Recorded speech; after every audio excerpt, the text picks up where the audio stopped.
600 গ্রামের বিশাল একটা কাতল মাছ এখন ডেলিভারি হচ্ছে।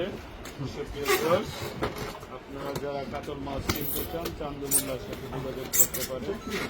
বিশাল বিশাল পদ্মা নদীর কালে মাছ।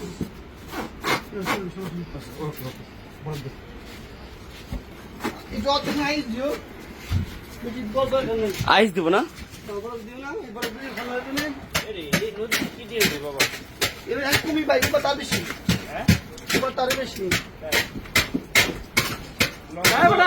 কত মানি তো লঞ্চ ডুবে যাবে দাবা দিস দাবা লাভ দিব উঠবে যায় লঞ্চে যাওয়া নিষেধ করে দিয়েছে।